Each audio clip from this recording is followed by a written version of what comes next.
link budget jaringan seluler ya. Ini kemarin kita kan sudah melakukan investigasi ya, jadi penyelidikan di sekitar lokasi tempat tinggal kalian, kondisi empiris ya. Kondisi empiris itu kondisi yang dilihat oleh user. Jadi tanpa alat bantu, hanya ditandai oleh informasi yang ada di ponsel. Nah, di sini nanti biasanya kan next slide Bayu. Ketika kalian ini menjadi orang yang berada di sisi konsumen ya, jadi istilahnya kamu sebagai konsumen, maka kamu kan akan mengkomunikasikan apakah di tempatmu itu oke apa enggak oke dalam konteks kebagian sinyal apa enggak, istilahnya gitu ya. Kalau sinyalnya minim terus pastilah nanti kamu akan protes atau kamu memberikan semacam kayak informasi ke pengaduan gitu ya, bahwa tempatmu ini bermasalah dengan sinyal. Nah, di sini kita ada dua sisi yang kita lihat. Yang pertama dari sisi user atau pelanggan, yang kedua dari sisi penyedia infrastruktur. Nah, ini penyedia infrastruktur itu dalam konteks ketika kita memikirkan apakah infrastruktur telekomunikasi yang kita bangun itu nanti mencukupi terhadap kebutuhan kliennya. Jadi kalau kliennya infrastruktur itu adalah provider ya. Jadi ada penyedia infrastruktur, kemudian ada provider yang menggunakan fasilitas dari infrastruktur, istilahnya nyantolin anten di situ, kemudian ada user yang memiliki HP. Nah, kalau kita ngomong tentang penyedia infrastruktur, maka usernya adalah yang memiliki itu tadi provider atau yang memiliki izin untuk menyiarkan atau untuk melakukan koneksi. Nah, sedangkan user adalah klien dari provider. Jadi kalau hari ini kita membicarakan link budget, ini kita membicarakan tentang bagaimana infrastruktur melakukan pelayanan terhadap provider. Sedangkan kemarin ketika kalian UTS ya, kalian bertindak sebagai konsumen yang mengamati hasil dari pekerjaan infrastruktur dan provider. Gitu ya, nanti kita bicarakan seperti itu. Kenapa seperti itu? Karena nanti ketika usernya itu komplain kepada provider, contoh Bu Oki ya, ini kan pakai kartu Halo, maka komplainnya pastilah ke mana? Ke Telkomsel gitu ya. Bu Oki pergi ke Grapari misalnya. Kemudian di sana ngomong karena sudah stuck ya, diapa-apain nggak bisa, kita lapor. Kemarin aku juga melakukan hal itu. Kita lapor, kenapa kok penerimaan sinyal di tempatku jelek? Padahal HP-ku HP baru, dalam konteks tahunnya baru, tahun 24. Kemudian aku pelanggan yang sudah lama. Jadi aku nomorku ini sejak tahun 2000. Terus apakah aku harus ganti SIM card karena mungkin aus SIM cardku gitu ya. Itu kemudian mereka akhirnya memang mengganti karena dari sisi customer yang lain tidak ditemukan aduan. Nah, ini dari yang sisi yang punya HP ya. Dari sisi yang punya HP itu ngelihatnya di mana? Ngelihatnya dia sinyal strength yang ada di pojok kanan itu tadi. Makanya kemarin ketika ada yang nanya, Bu, apakah kemudian kita lihat dengan software? Sementara kita tidak melakukan dulu ya. Kita tidak melakukan sejauh itu, kita hanya bertindak sebagai user biasa. User biasa ketika mengalami kesulitan untuk berinteraksi atau untuk berkomunikasi, maka yang dilihat adalah sinyalnya. Aku dapat berapa nih, gitu kan? Kalau dapat kecil, kita berharap nanti akan berubah. Tapi ternyata kalau di tempat itu kemudian kamu selalu kecil, pakai internet kamu juga sulit, maka perlu dipertanyakan ya kenapa. Nah, kenapa ini? Jawabannya bisa terletak di provider, bisa terletak di penyelenggaranya infrastruktur, yaitu yang memiliki bangunan BTS. Nah, kali ini kita melihat dari sisi yang membangun BTS di saat mereka merencanakan pembangunan tersebut dengan perhitungan yang disebut link budget. Nah, gitu ya. Link budget itu berarti kalau budget itu kan kalau kita ngomong tentang duit itu kan perencanaan hitung-hitungannya. Nah, ini kalau link budget yang dihitung bukan duitnya saja, tetapi adalah karakteristik dari nanti ketika dia atau BTS memancarkan sinyal.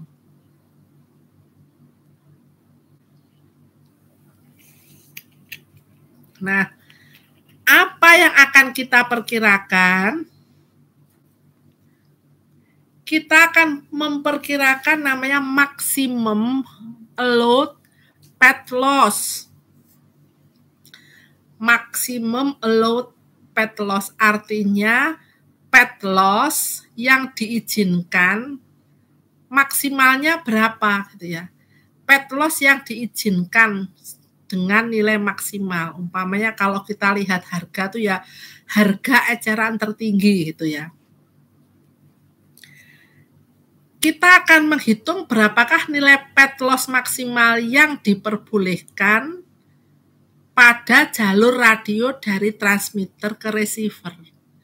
Ada pertanyaan seperti ini, Bu, kalau diperbolehkan atau tidak diperbolehkan itu ukurannya apa?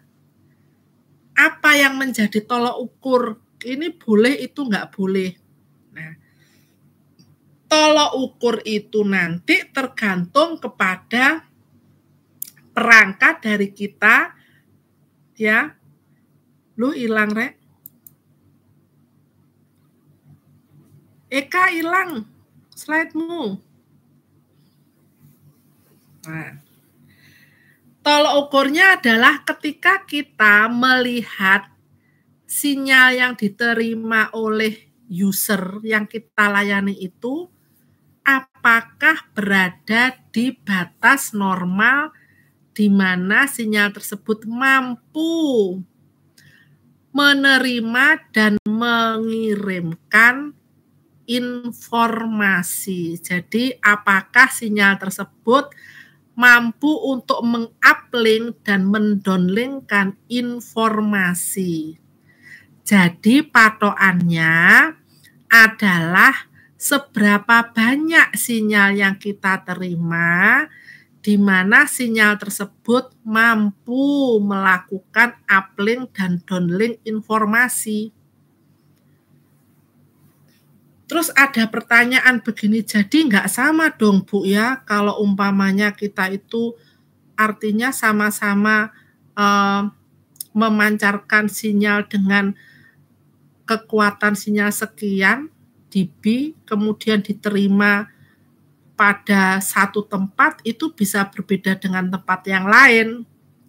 Memang kalau sumbernya sama besarnya, belum tentu dicapai pada titik user itu sama hasilnya. Nah, ini nanti kita membahas yang kita sebut sebagai path loss atau loss ketika dia berjalan melalui jalur tertentu. Nah, ini harus ada pemahamannya ya.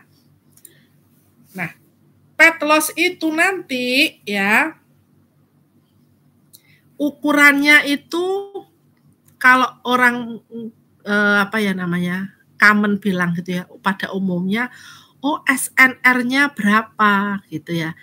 SNR itu sinyal to noise ratio. Jadi ada persyaratan minimum SNR, sinyal to noise ratio, perbandingan antara sinyal dengan noise yang dicapai. Jadi dengan nilai pet loss ya, dengan nilai pet loss dari pemancar.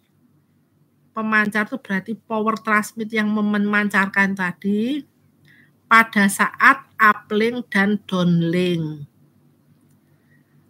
Apakah ada perbedaan? Ya ada. Kalau dari downlink berarti dari pemancar BTS atau inode B ke penerima. Kalau naik uplink berarti kamu yang memancarkan atau kita sebagai user ini memancarkan menuju ke BTS atau inode B. Nah, nilai losses itu bisa digunakan untuk menghitung coverage area. Ya, dengan propagasi tertentu. Nah, nanti kita juga belajar model propagasi. Apakah ada yang sudah pernah mempelajari model propagasi? Ini siapa yang sudah pernah, boleh raise hand ya, boleh angkat tangan. Meskipun mungkin Bu dulu pernah tapi hanya selintas. Kemudian kita belum memahami. Nah, nanti kita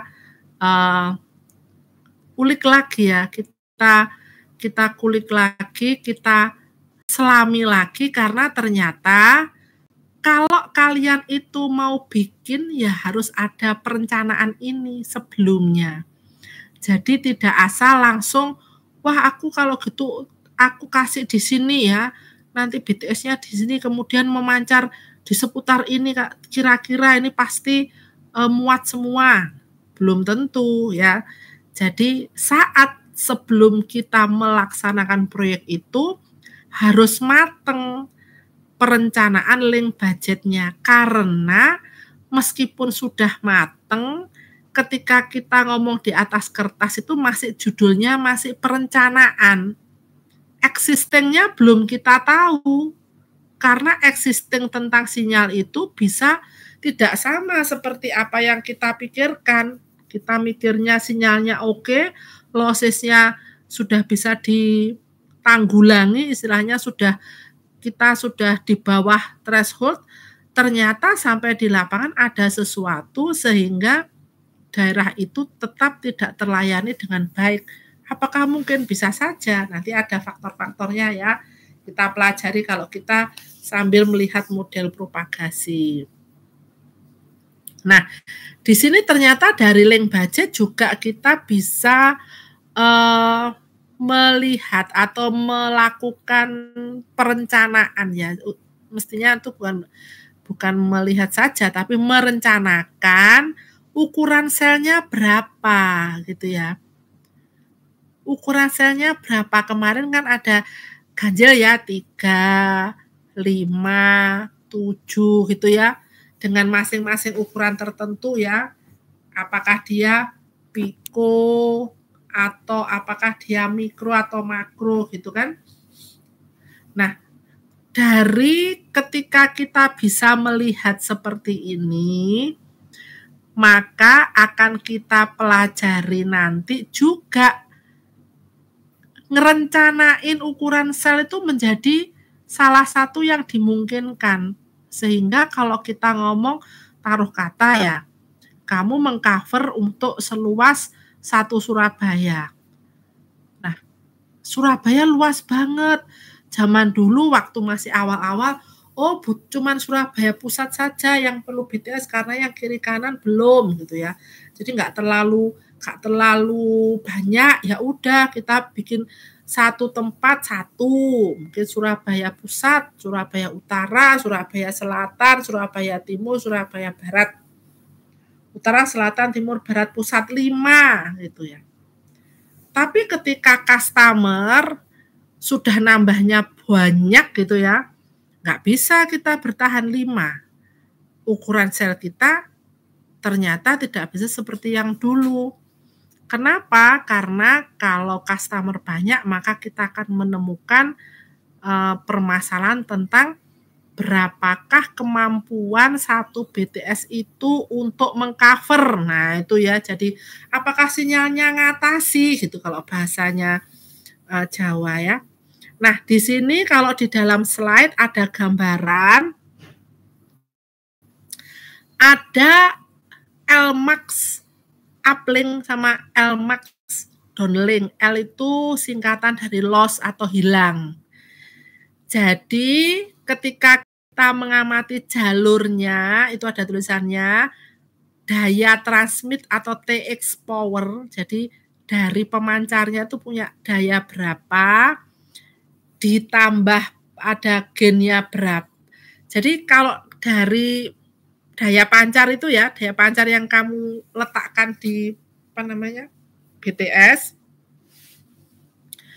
itu mesti ada tulisannya gainnya berapa. Jadi gainnya, penguatannya berapa, itu sudah apa ya istilahnya, melekat itu ya informasi tentang gain.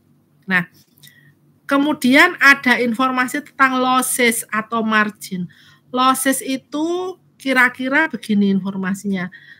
Dia akan mengalami degradasi sekian dBm mungkin ya per kilo dari pemancar tersebut. Ini masih estimasi, belum terbukti di lapangan. Nanti di lapangan dilihat lagi di end user. Kemudian ada dari itu kita bisa melihat path loss ya. Jadi pada saat kita mengamati pemancar yang ada di BTS, maka kalian akan melihat fenomena gain, ada losses yang menjadi pengurang ya. Dan itu kemudian totalnya itu kita menjadikan nilai path loss-nya berapa. Nanti ada perhitungannya juga. Nah, kemudian nilainya itu harus melampaui ya. Jadi ada threshold-nya. Threshold-nya daya terima itu ada threshold-nya. Kalau kurang dari ini kamu nggak bisa, kamu nggak diterima loh karena kamu ternyata minus banget gitu ya. Jadi dia harus melampaui nilai minimum yang dibutuhkan pada saat mencapai receiver. Nah, karena itu kita perlu mengetahui yang disebut maksimal atau losses terbesar yang bisa diterima itu berapa. Itu saat kita mendesain pemancar ya. Next slide. Nah, coba tolong ini tadi ada 3 ya. Selain Eka dulu aja. Mungkin Kudori atau siapa tadi? Agung ya. Silahkan, tolong dibacakan, nanti aku yang menerangkan. Monggo. Baik, Bu Oki izin membacakan untuk slide berikut, yaitu komponen perancangan link budget. Komponen perancangan link budget yaitu pertama terdiri dari gain system, di mana gain system itu terdiri dari daya pancar. Kemudian selanjutnya yaitu gain antena, sensitivitas penerima, SNR threshold tiap modulasi, dan bagian yang kedua yaitu sistem margin system, terdiri dari fading margin, interference margin, loss penetrasi bangunan, gain atau loss system, dan lainnya.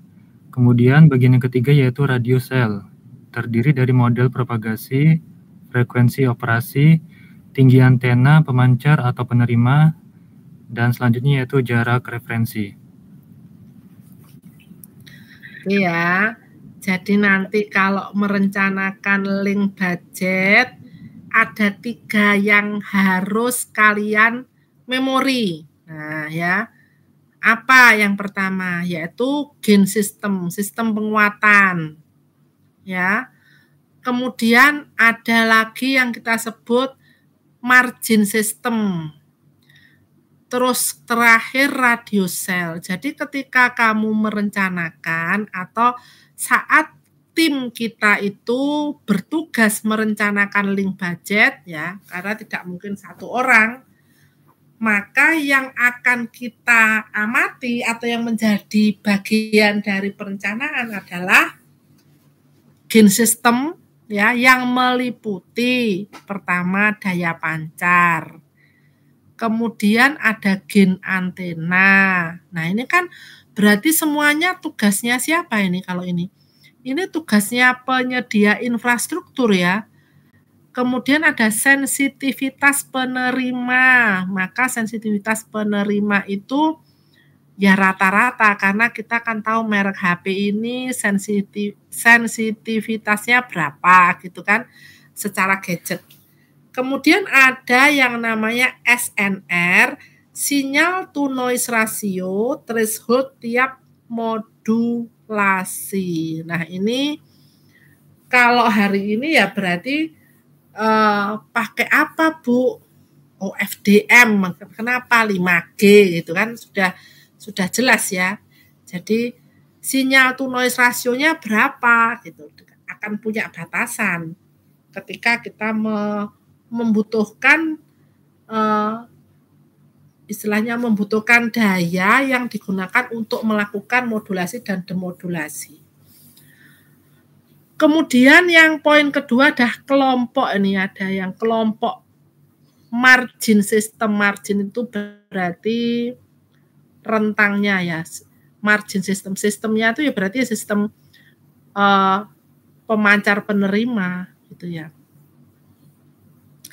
Kita akan mendapatkan feeding margin. Kemudian kita akan memperkirakan interference margin. Kemudian kita juga akan melihat ya pengaruh bangunan. Kan bangunan, bahan bangunannya macam-macam. Ada yang kaca, ada yang tembok, ada yang kayu gitu ya. Apakah itu berpengaruh? Tentu saja, karena kalau sinyalnya masuk ke dalam, nembus tembok, maka sinyal akan mengalami pelemahan. Nah, kemudian ada gain atau loss system lainnya. Gain atau loss system lainnya ini terkait pada perangkat, ya, perangkat di dalam sistem tersebut. Nah, ini sambil berjalan, coba dong feeding margin ini kira-kira Muhammad Kudori, kamu apa sih namanya feeding margin itu? Coba carikan aku feeding, bacanya feeding ya. Feeding margin itu apa? Oke.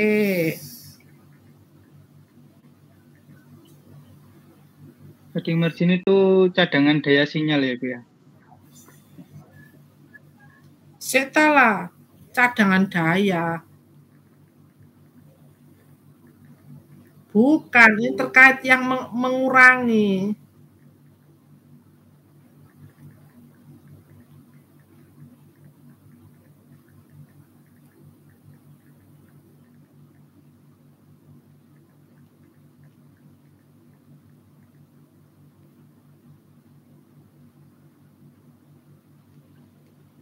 Coba saya uraikan ya Bu ya. Oke.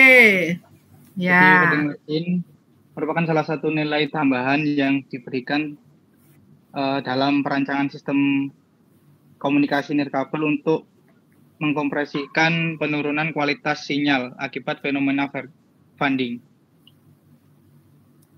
Berarti ada yang kita sebut feeding-nya ya. Feeding-nya dulu ya. Kalau feeding-nya apa tadi? Fadingnya saja. Kalau margin itu kan nilai batasnya.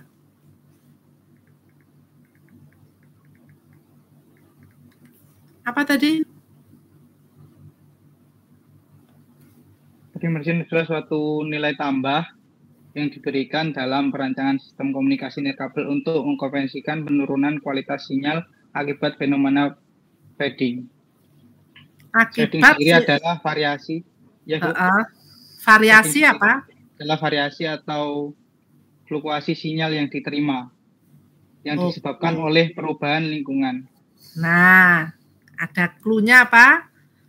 Perubahan lingkungan. Menyebabkan tadi bagaimana? Yang disebabkan oleh perubahan lingkungan, Ibu. Tadi ada perubahan lingkungan menyebabkan terjadinya apa? Ini.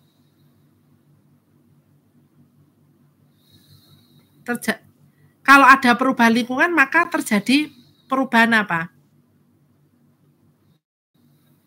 Kira-kira tadi. Coba kamu ulangi lagi, ini perlu dinotif ini. Baik, yang Bu. Sebelum perubahan lingkungan. Jadi, tadi. Fading adalah variasi atau fluktuasi sinyal yang diterima, yang disebabkan oleh perubahan lingkungan. Sebentar. Fluktuasi sinyal yang diterima. Berarti terkait dengan apa kalau fluktuasi sinyal yang diterima? Terkait dengan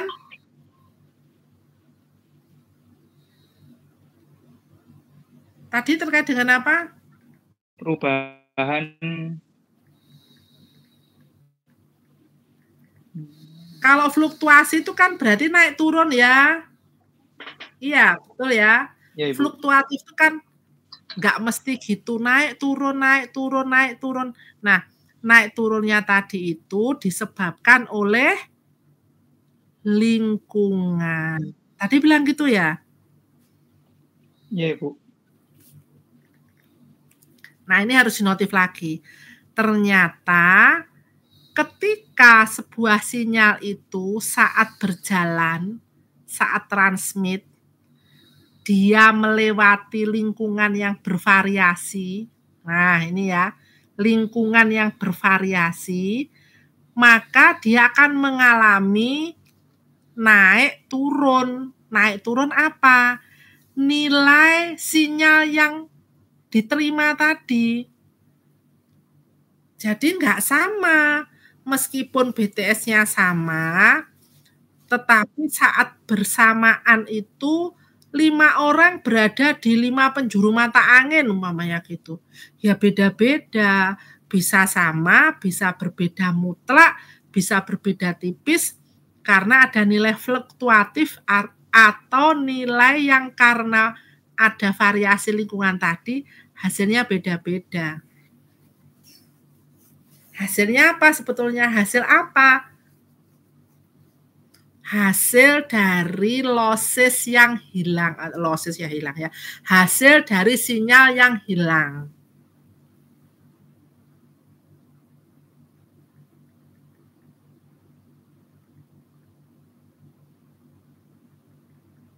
Ada yang bertanya?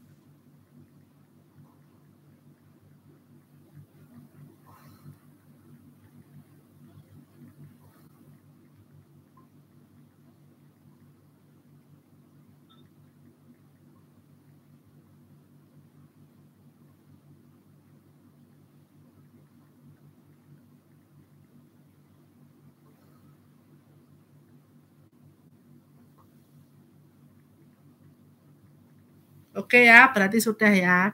Nah, kemudian ini interference margin. Oke, coba aku carikan ceritanya interference margin. Bayu berarti. Coba carikan interference margin.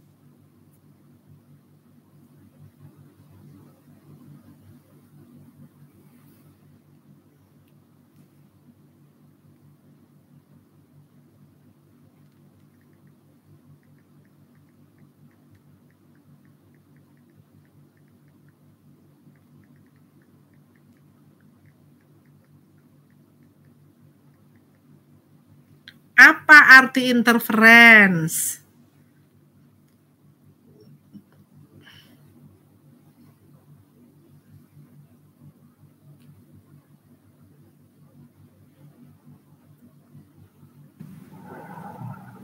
Halo Bu. Ya, oke. Interference margin itu margin daya yang diberikan untuk mengatasi gangguan atau intervensi dari sinyal. Oke. Nah, sekarang kita reload lagi ya. Terima kasih Bayu. Ya, Bu. Jadi kalau margin itu kan, kalau bahasanya orang itu kan, bahasanya orang Jawa ya, entah ada yang ini enggak, kalau Bu Oki ya ini apa gampangnya ya supaya kamu punya bayangan. Kalau kita jual beli, nah berapakah marginmu? Kamu kasih margin berapa? Ini berarti kita memberikan nilai lebih supaya ada yang bisa kita ambil sebagai laba gitu ya. Kalau kita terjemahkan bebas kan orang ngomong margin seperti itu ya.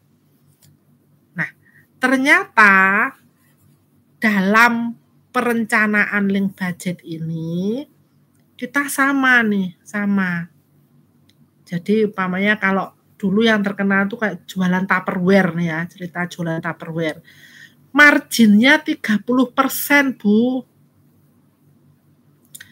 Artinya kalau Bu Oki jual 100.000, Bu Oki setor 70.000 kepada yang ini apa namanya agent, distributornya. Labanya Bu Oki 30.000. Nah, di lapangan aku kadang bilang begini ketika aku mau apa istilahnya mencapai target, aku bilang sama temenku yang aku prospek nih, aku ngomong gini, Besti, tolong dong beli nih, aku kasih kamu harganya 85 ya. Jadi kita paruan nih marginnya. Aku punya margin 30%. Kamu tak kasih 15%, aku 15%. Jadi yang biasanya konsumen bayar 100.000, aku kasih nilai diskon lah istilahnya, harga diskon 15.000 sehingga mereka bayarnya 85 aja. Ternyata margin harga itu kadang juga disalahgunakan, itu kalau kita jual beli ya. Tapi kalau kita ini merencanakan untuk kanal, kita nggak boleh melakukan apa tadi itu istilahnya banting harga. Kalau temannya Bu Oki lainnya sesama penjual nih umpamanya gini, wah biar aku laku banyak, aku banting harga aja, marginnya aku gedein. Yang tak buat diskon 20%, biar terima 10% aja umpamanya gitu. Kemudian dia datang ke komunitasku sambil bilang, Besti, aku kasih kau diskon 20% deh, biar aku yang ini tanggung sisanya gitu. Mereka dapat 80, padahal aku kasih 85, sehingga yang 80 lebih laku. Itu kalau kamu jualan barang bisa, tapi ketika kita ngomong margin pada sistem, itu nggak bisa kita buat seperti itu. Karena margin tersebut itu buat berjaga-jaga ya. Jadi kalau fading margin, itu adalah harga atau nilai yang harus kamu siapkan supaya kalau terjadi fading itu tidak terjadi gangguan pada sistemmu. Umpama kisarannya berapa nih kalau fadingnya ini, umpama kisarannya 34 dB. Maka kita harus di situ harus kita kasih angka 4 itu sebagai angka persiapan. Kalau nanti loss berarti ya itu hilang, tapi tidak mengurangi threshold yang kita kirimkan itu. Jadi di saat kita mendesain sistem itu, sudah kita buat bagaimana kalau nanti ternyata ada fading yang mengganggu. Terus gimana tentang interference? Nah, interference itu ada dua. Ada interference dalam kanal sama interference sebelahan kanal. Nah, ya, sebelahan kanal itu berarti co-channel sama di dalamnya, dalam kanal. Nah, kalau di dalam kanal berarti kan satu tempat. Nah, ini harus kita cari cara nih kalau di dalam kanal. Sedangkan di luar tetanggaan, di luarnya, ini bisa kita kasih istilahnya jarak ya, jarak dari juga frekuensi. Nah, ini yang kita perhatikan, ini yang nanti, Bu, apakah itu nanti pasti kalau ada itu pasti nggak akan terjadi intervensi? Nggak juga ya, ini karena kita seperti memetakan insiden apa yang akan terjadi sehingga kita jaga-jaga biar kita nggak terkena itu. Andaikan terkena gitu ya, andaikan terkena tidak akan merusak karena sudah kita kasih jaga-jaga gitu loh. Kita kasih jaga-jaga, kita berjaga-jaga untuk hari itu.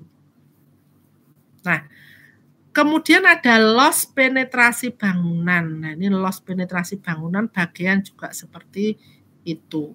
Ada bangunan, terus sinyalnya masuk, menembus. Kenapa Bu pakai menembus-rembus? Lah kalau kamu di dalam ruangan gimana? Apakah sinyalnya itu harus nggak bisa masuk? Kalau nggak bisa masuk kan berarti kamu nggak bisa berkomunikasi. Gitu ya. Jadi ada juga yang kita harus pertimbangkan. Nah, yang terakhir adalah gain atau loss system lainnya. Ini yang istilahnya kerentilannya ya. Nanti kerentilannya itu juga bisa ditotal gitu aja sebetulnya bisa.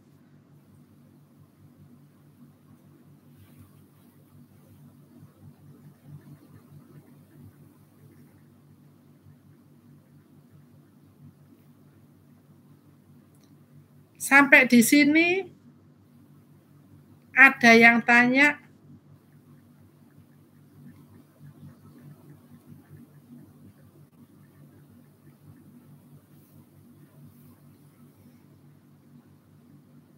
Oke, ya. Terakhir nih ya, terakhir di kotak terakhir isinya 4 sih. Ada model propagasi. Nah, ini nanti yang juga kita bahas ya. Model propagasi itu relatif banyak. Yang terkenal Okumura Hata, COS 231, sama SUI, Stanford University Interim. Serinya 1-6 kalau nggak salah. Nah, itu kemudian dijadikan cara mengukur supaya nanti kalau umpamanya kita bikin infrastruktur, perkiraannya atau kesalahannya itu lebih kecil sekali. Jadi selalu ya tidak mungkin pas 100%, tetapi errornya bisa kita perkecil kalau kita menggunakan model propagasi. Kemudian ada frekuensi operasi, kalau itu sudah tahu ya untuk menghitung radius sel ada frekuensi operasi. Nah, ini tinggi antena atau pemancar. Nah, saat kita melihat dari lebih tinggi, maka otomatis jarak pandang lebih jauh. Itu sudah otomatis ya. Sehingga yang terlihat juga lebih luas. Karena itu selalu diinginkan untuk meletakkan di tempat yang tertinggi kalau kita bikin anten. Nah, persoalannya tidak semua titik yang pas untuk antena itu. Jadi kan saat kita mau membangun BTS kan ada desainnya, titik-titik mana nih, di mana harus kita bangun gitu pertanyaannya. Berdasarkan apa? Berdasarkan user yang berkumpul. Misal di sini itu residen, rumah tinggal, maka Oke lah kita bangun karena di situ pasti malam hari terjadi lalu lintas data yang sangat tinggi umpamanya gitu ya. Permasalahannya lagi, nggak semua tempat itu secara geografis tinggi. Nah, sehingga meskipun kita bisa membangun antena tinggi, kita mempunyai peraturan. Nah, peraturan tentang tinggi antena itu juga biasanya tertuang di Perda. Oke. Yang terakhir jarak referensi. Referensi itu ya kalau kita punya 357 itu yang jadi tengahnya itu loh ya. Nanti kita juga mengurus seperti itu. Oke, next slide. Aku mau ganti dulu absen. Bentar. Absennya si kelompoknya Irfan ya, habis ini. Aku ganti dulu workshop. Oke, kelompoknya Irfan, silahkan. Nah, ini prosedurnya ya. Prosedur itu untuk memudahkan kita melakukan perhitungan link budget. Kalau ada pertanyaannya umpamanya gitu, Bu, masa hari gini masih ngitungnya manual gitu ya? Ya enggak lah, ini sudah ada softwarenya.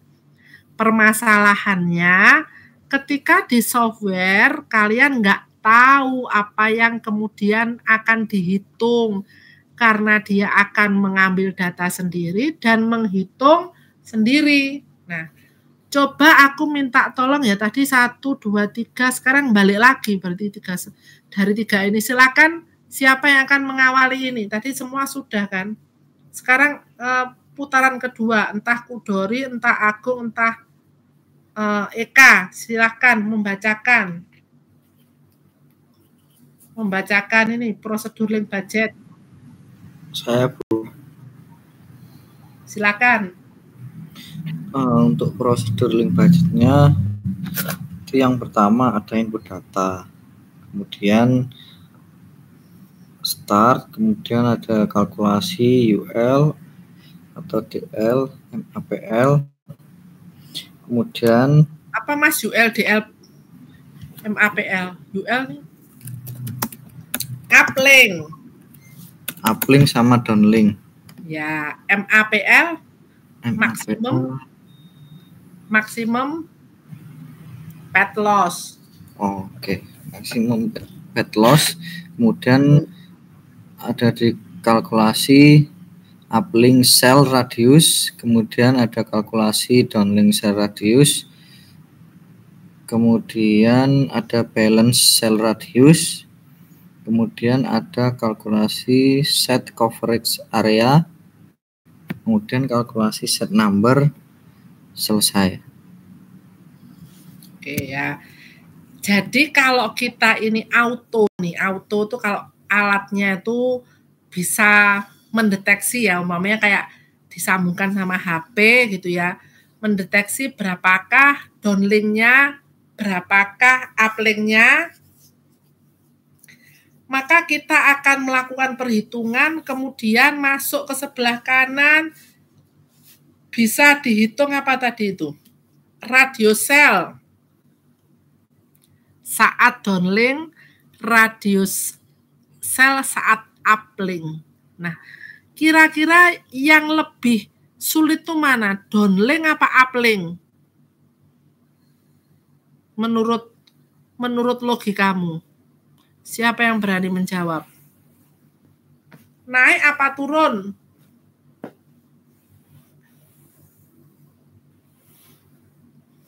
Wah, ini nggak ada yang mau jadi kontributor kah? Lumayan nyatet-nyatet. Bu, kalau secara logika naik, Bu, yang susah, Bu. Oke, naik. Ini Kudori ya?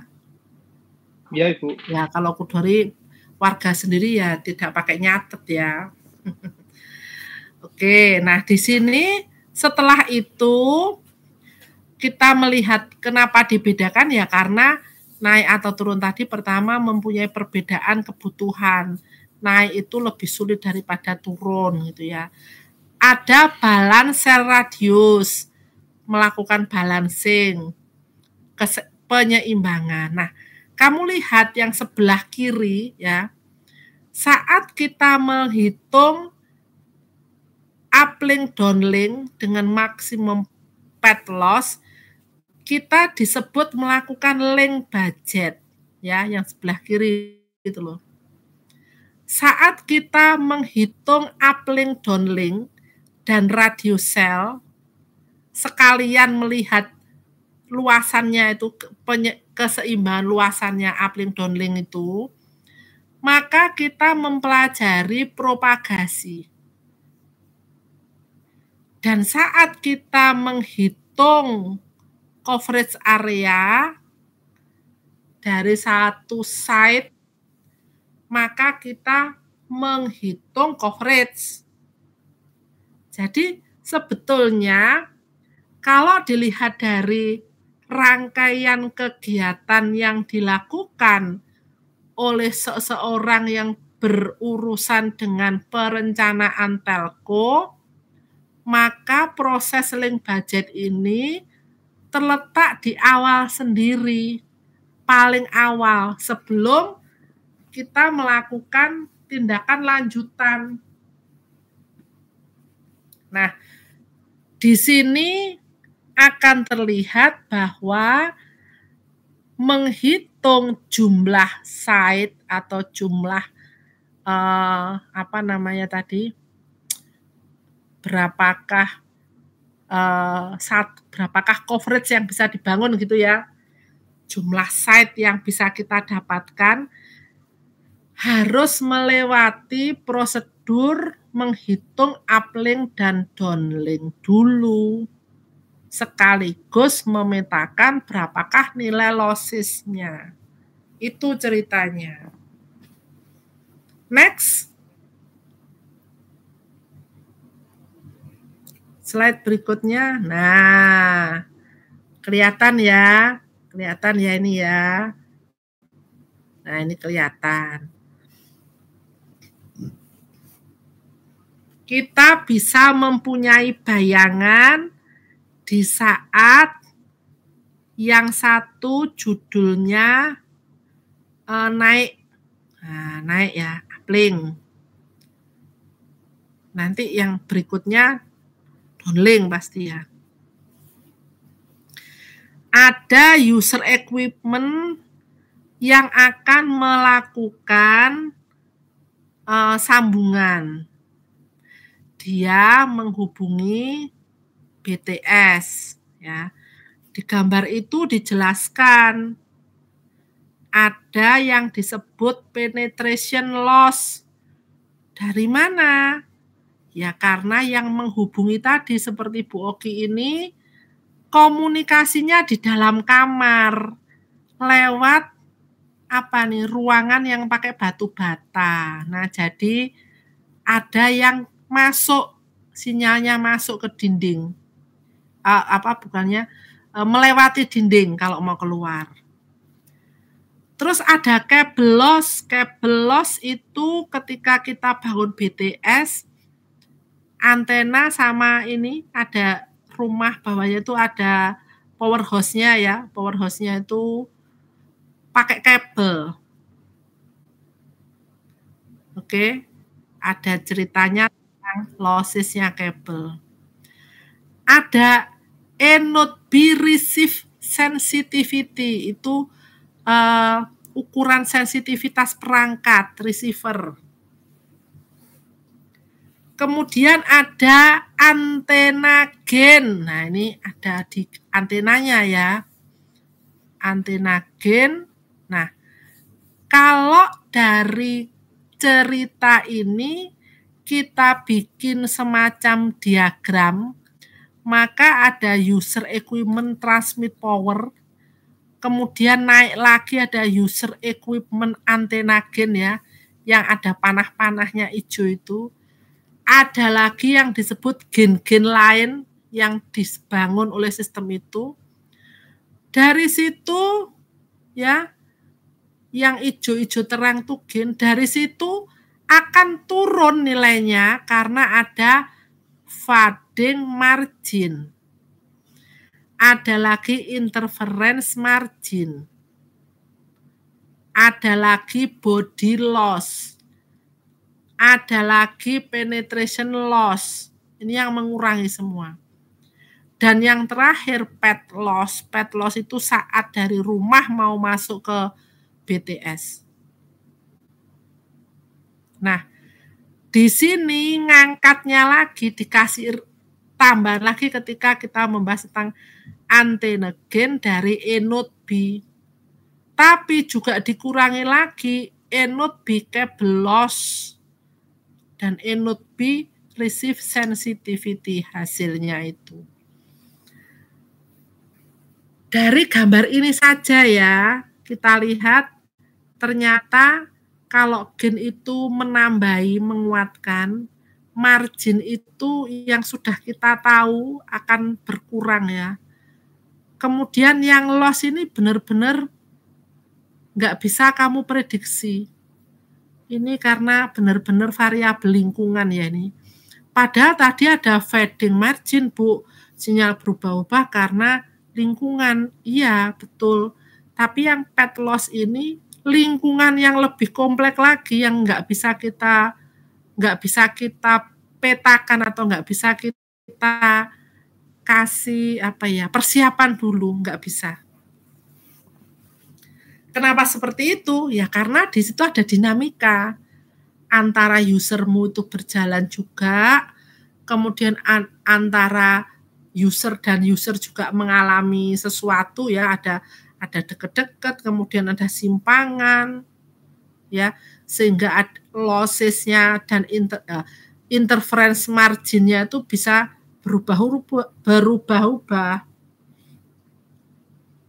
Nah, dari hal ini maka uplink harus kita rencanakan supaya pas kebutuhan dengan sensitivitas dari receiver tadi. Kalau kurang bagaimana ya nggak diterima, nggak bisa masuk karena lebih buruk, lebih kurang.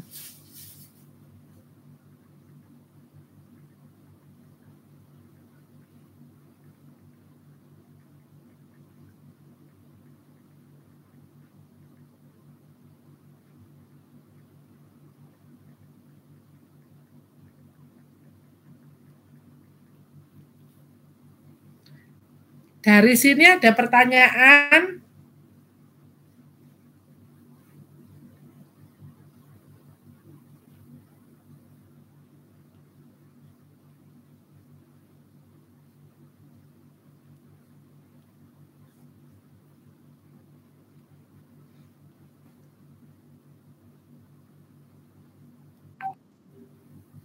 Dari saya belum ada, Ibu.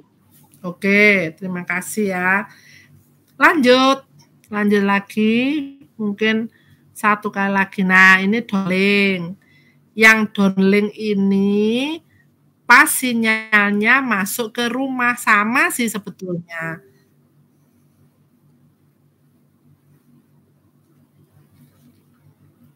Ada yang bisa membuat membaca.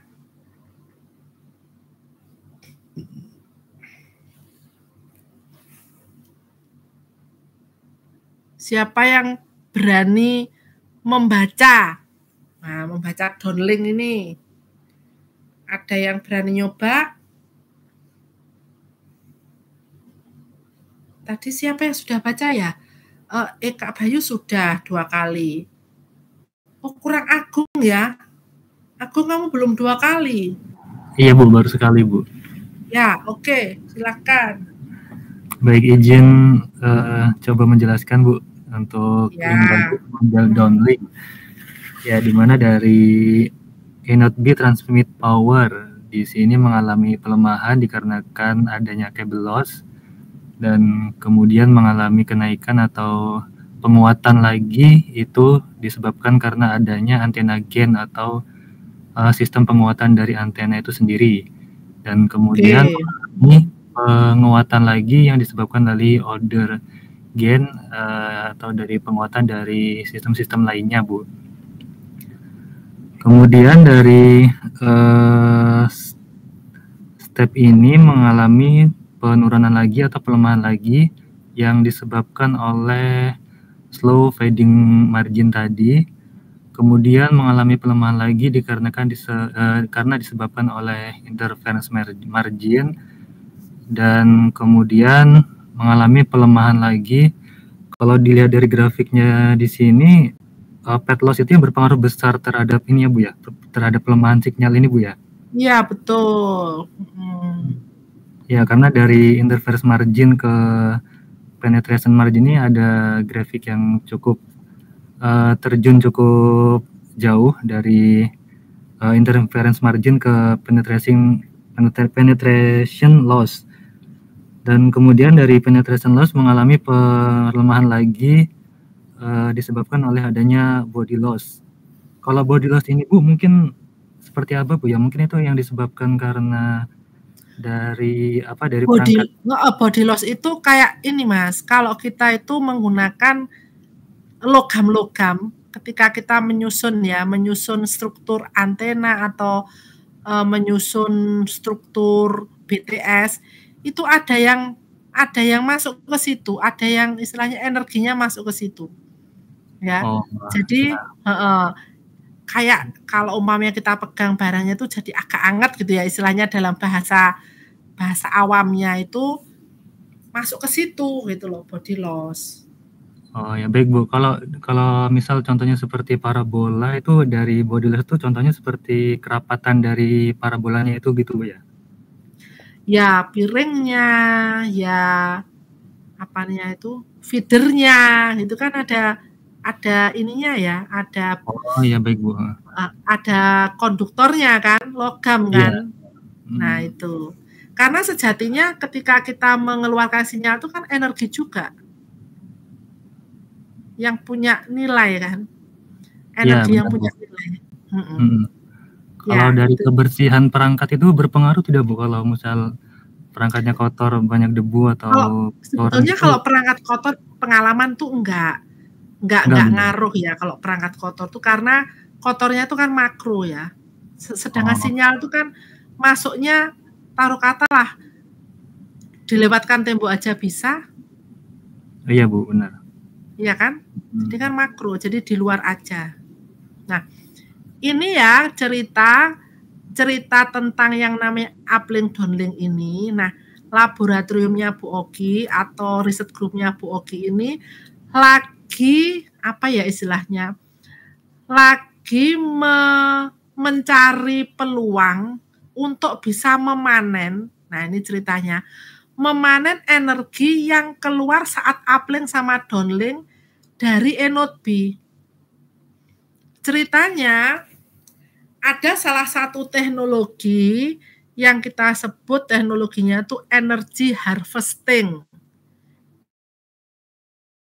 Energi harvesting itu berarti manen, ngambil energi. Nah, energinya dari mana? Nah, ini dari saat antena gain atau antena pemancar, antena yang memancarkan sinyal ya, kan memancarkannya broadcast ya. Kalau dalam apa namanya BTS ini kan di broadcast kan toh, karena kan nggak ngerti orangnya di mana gitu kan, orang di mana ini yang punya nomor ini. Nah, kan dia akan membroadcastkan ke seluruh penjuru sehingga nanti potensinya orang ketemu di mana itu ya tergantung. Kalau sinyalnya itu matching, ketika diterima itu matching ternyata dengan nomornya si user tadi, maka sinyal tersebut memberikan ringing dulu ya. Sinyal apa namanya pensinyal nomor 1 ringing atau berdering ya, ringing, kemudian dia akan memanggil, berdering itu memanggil, ringing itu nyamperin dulu ya, kemudian setelah dicocokkan ringing itu semua diputerin. Setelah diputerin kok cocok. Nah, kemudian dia baru ke situ calling. Nah, gitu ya. Bisa membayangkan ya. Kalau ringing itu kan dia bahasanya kalau orang tuh ya keluar teriak-teriak umpamanya. Dori, Dori di mana kamu? Dori, Dori di mana kamu? Gitu kan. Itu namanya ringing. Setelah cocok nomornya, oh itu nomornya Dori, masuk ke Dori, ketok-ketok calling. Dori, aku datang. Dori, aku datang gitu. Itu baru teleponmu berbunyi. Nah, setelah itu kalau kamu angkat berarti kamu nyambung. Hold. Nah, di saat dia itu muter-muter cari kamu, nah itu ya, ada energi yang dilepaskan. Energi yang dilepaskan kemana-mana tuh buat nyari itu. Nah, energi itulah yang kemudian oleh risetnya LabWalkie yang terbaru ini diambil. Energinya berupa apa? Arus. Diambil, terus habis itu diambil gimana? Disimpan di baterai. Buat apa? Cita-citanya nanti buat menggerakkan sensor-sensor yang berdaya rendah di luar. Jadi remote sensing, nggak perlu ganti baterai. Mereka akan auto ngisi baterai dengan energi dari anode B yang lagi nyari-nyari orang tadi. Itu cerita lain dari BTS yang hari ini ada teorema baru. Jadi BTS-nya tetap. Pet loss-nya gimana? Oh ya nanti nggak jadi pet loss. Pet loss di situ tapi menjadi input di tempat lain gitu ceritanya. Kira-kira menarik toh? Nah ini gambaran yang menarik lagi kan gitu kan. Jadi ketika kita mikir aduh itu sinyalnya dihambur-hamburkan buat nyari orang terus mubazir kan gitu. Ya itu dulu memang iya. Energinya dihambur-hamburkan, di-broadcast kan untuk nyari orang, nyari umpamanya ya tadi itu Bayu, nyari Dori, cari kan nggak mungkin langsung ketemu karena tidak ada guidance-nya. Kalau kabel kan langsung enak. Oh ini kabel menuju rumahnya Dori langsung. Kalau wireless enggak. Nah ketika dia seeking for mencari tadi itu, dia akan mengeluarkan energi. Nah, energi itulah yang kemudian bagian dari loss, tergantung di mana nanti ketemunya. Nah, energi yang dihambur-hamburkan tadi dalam konteks riset lain itu menjadi salah satu input energi yang digunakan untuk mengisi catu daya sensor berdaya rendah. Itu cerita lain ya, cerita tambahan tentang daya anten tadi. Nah, uplink dan downlink sudah. Apakah ada pertanyaan?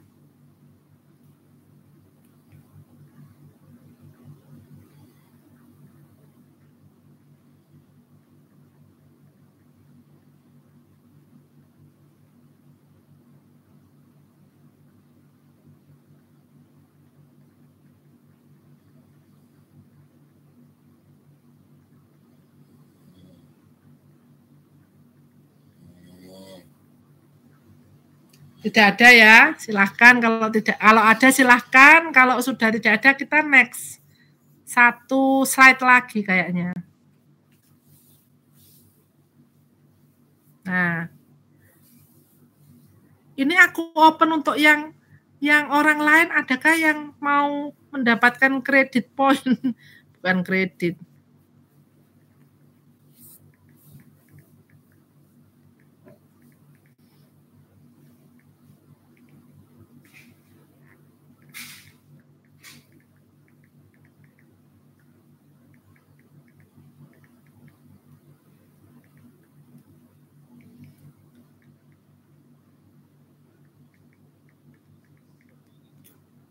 Wes ya. Oke. Sekarang kita ini ada istilah prinsip link budget. Ya, link budget bertujuan menghitung radio sel yang hingga kita bisa ngomong, oh itu piko, itu makro, itu mikro gitu ya. Radio sel bisa dihitung menggunakan maksimum pet loss dengan model propagasi. Faktor utamanya apa? Maksimum pet loss dan model propagasi. Nah, ini tadi yang aku bilang. Kalau maksimum pet loss itu nilainya EIRP dikurangi minimum sinyal strength yang dibutuhkan, ditambah aneka gain, dikurangi aneka loss, dan aneka margin. Ya, ini ya. Kemudian kita lihat EIRP. Nah, ini ada yang apa namanya? Ada yang bertanya, biasanya lupa-lupa ingat ya. Apa sih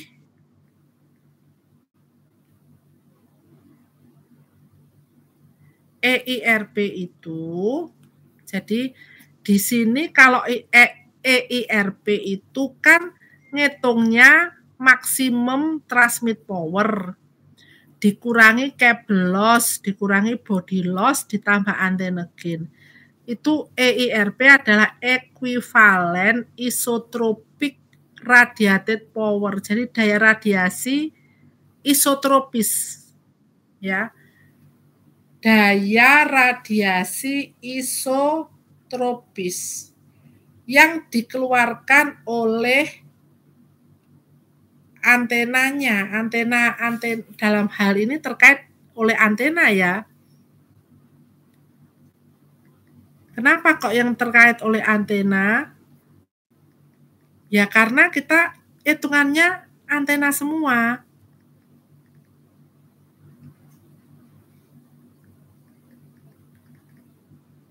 Oke, bisa dipahami?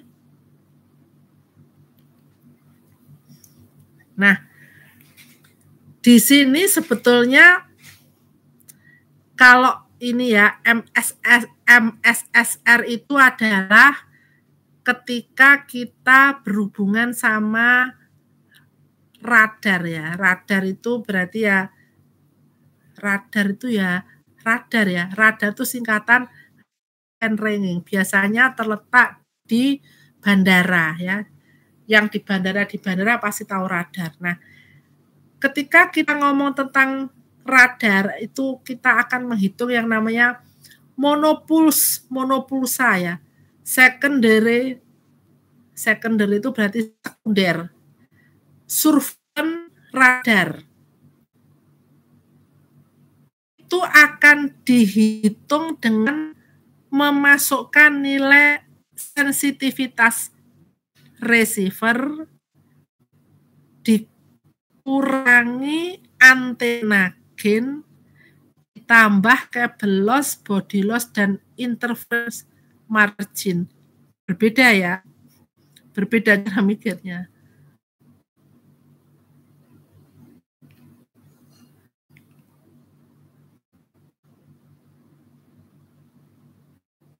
Nah, ini nanti akan kita lakukan semacam kayak perhitungan, tapi nanti dulu kalau setelah tahu losses, kita nanti akan menghitung model propagasi apa.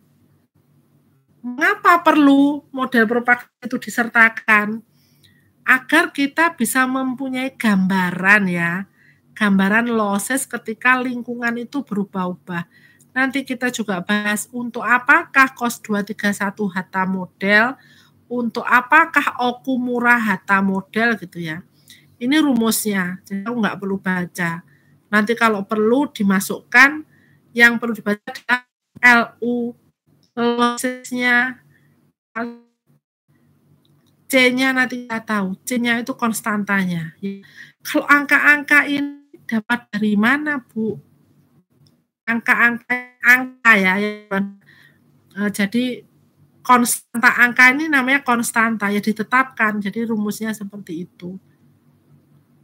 H itu height, ya F frekuensi.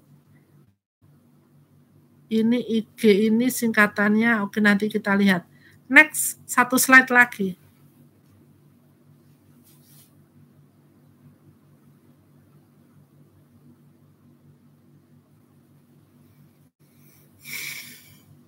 Nah, itu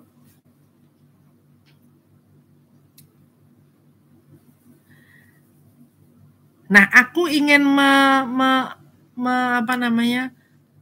membahas tentang mimogen ya nanti ya, mimogen sama other-gen. Jadi kita punya parameternya, ada ERP minimum receiver signal level, kemudian steam gain, margin loss. Next. Ada lagi, satu slide. Nah, ini. Nah, menarik ya ini, kita bahas tentang, ini yang terakhir, transmitter E-node B. E-node B itu 5G. Sebentar, E-node B itu 4G. Kalau node B itu 3G. According to the 3GPP specification, there are 3 classes of base station. Yang pertama wide area. Nah, ini tadi ya yang kita bahas. Dia bisa mencapai coverage area berapa gitu ya. Kemudian ada local area base station. Ada yang home. Nah, di sini patokannya adalah rate power output. Nah, ini rate power output ini hitungannya beda-beda kalau dia berada di kelas BS yang tidak sama. Ini kisarannya nilainya antara plus 24 dBm sampai plus 18 dBm. Kalau wide area enggak ada yang ngasih angka ya. Untuk satu, kalau yang ini ya, coba kamu lihat. Ada yang 24 dBm. Untuk satu transmit area port. Yang kedua ada 21 dBm untuk 2 transmit area port. Jadi kalau 2 transmit itu berarti TX ya. Ini sudah masuk MIMO ini. Kemudian ada 18 dBm untuk 4 transmit area port.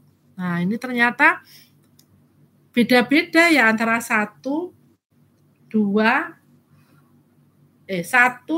dan 4. Ukurannya itu 1, 2, 4. Wide area atau macro cell E-node B secara tipikal mempunyai nilai sekitar 20 sampai 60 watt.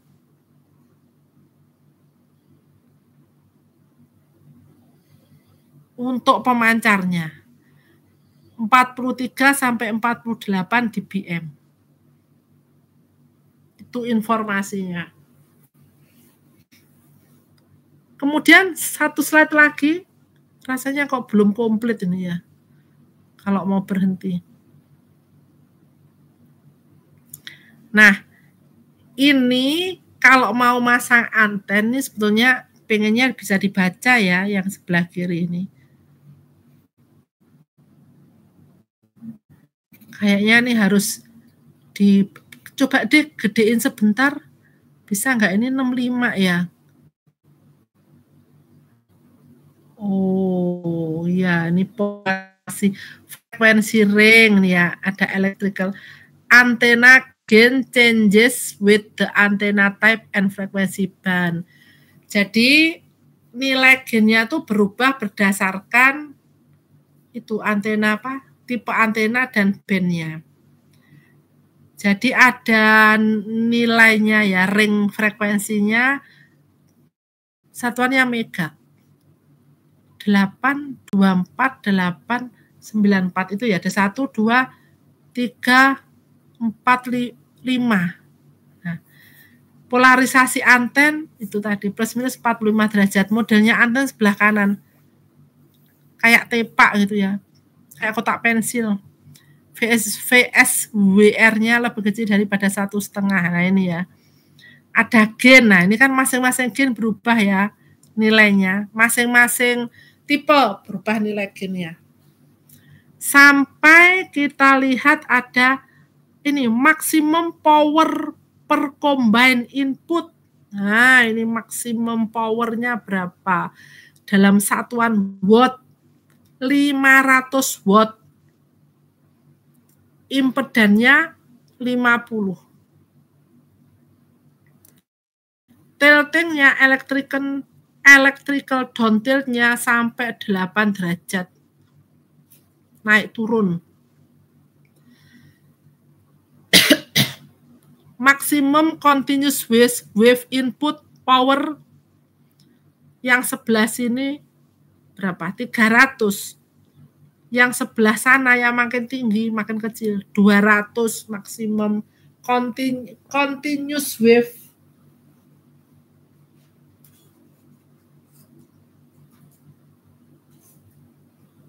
Jadi ini spek antena yang digunakan untuk kita bikin BTS. Nah, nanti ketika kita link budget yang ditulis apa ya? Yang ini, gennya tadi ya. Gen, itu tadi gen ada nilainya beda-beda toh. 048 gitu. Kalau bawahnya DBI ya ini 16,7 adalah 16 berapa itu? 16 apa 18? Oh 16. 16, berapa? 16,5, 16,8 ya itu kayaknya. Nah, itu gennya. Jadi nanti kalau kita menghitung link budget, kita itu buka dulu barang-barang yang mau kita beli, kemudian kita lihat spesifikasinya. Terus setelah itu kita cocok-cocokkan. Nah, mau apa nih? Mau yang mana? Nah, setelah kita cocokkan, kita hitung tadi. Kita cocokkan tuh dicocokkan dengan apa? Dengan keinginan kita ya, dengan desain kita tuh bagaimana gitu loh. Jadi dicocokkan antara barang yang ada sama desain yang kita punya. Terus dihitung nanti. Nah, itulah kemudian kita keluar nilai budgetnya berapa. Nah, oke, rasanya kita sudah jam berapa?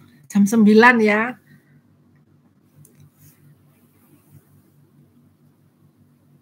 Kurang sedikit. Next satu slide. Ini antennya. Satu slide lagi.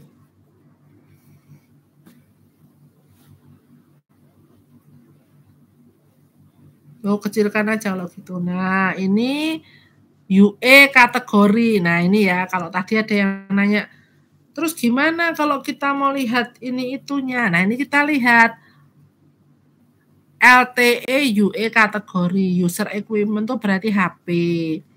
Semua kategori support 20 mega, berarti support 20 mega berarti bisa dengan 20 mega. 64 QAM, mandatory in downlink but not in uplink, kecuali kelas 5. Oh, kelas 5. Ya.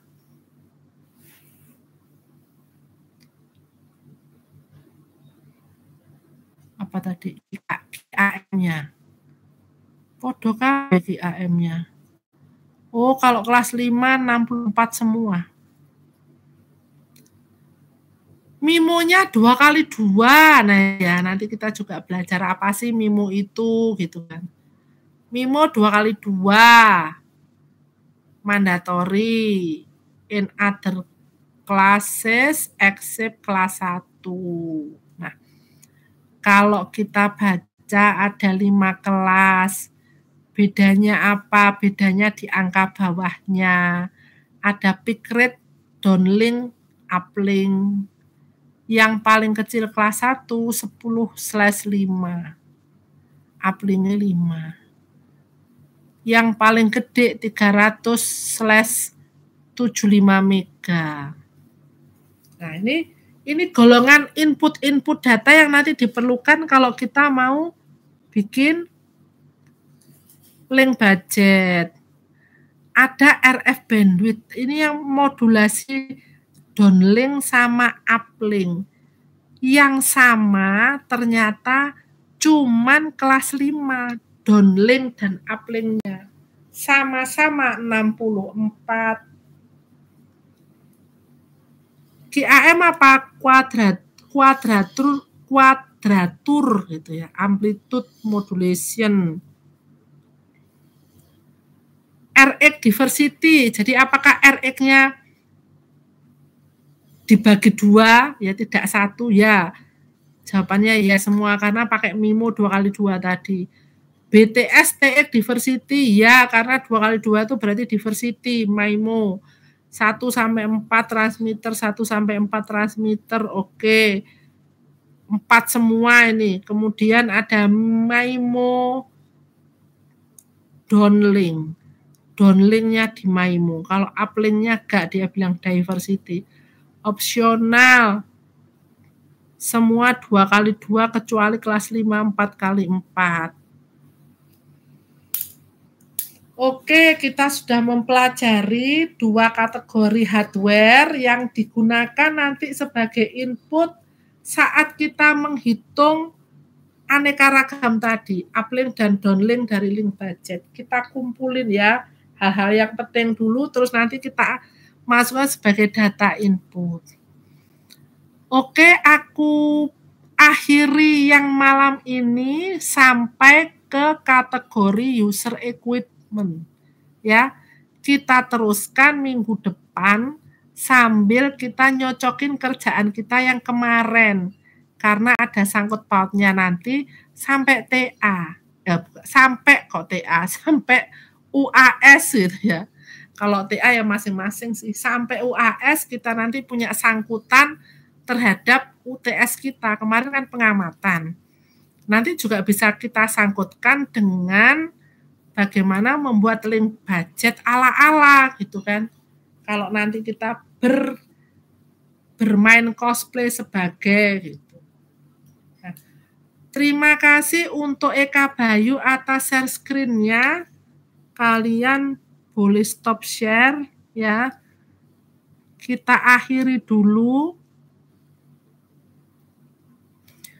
Oke, terima kasih ya malam ini. Kelompoknya lengkap, alhamdulillah, tidak ada yang tidak masuk ya.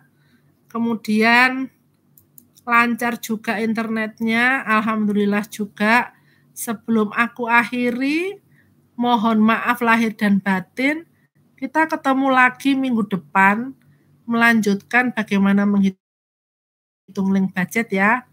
See you next week. Selamat malam. Assalamualaikum warahmatullahi wabarakatuh. Waalaikumsalam warahmatullahi wabarakatuh. Terima kasih Bu Ogi. Terima kasih Bu Ogi. Terima kasih. Malam.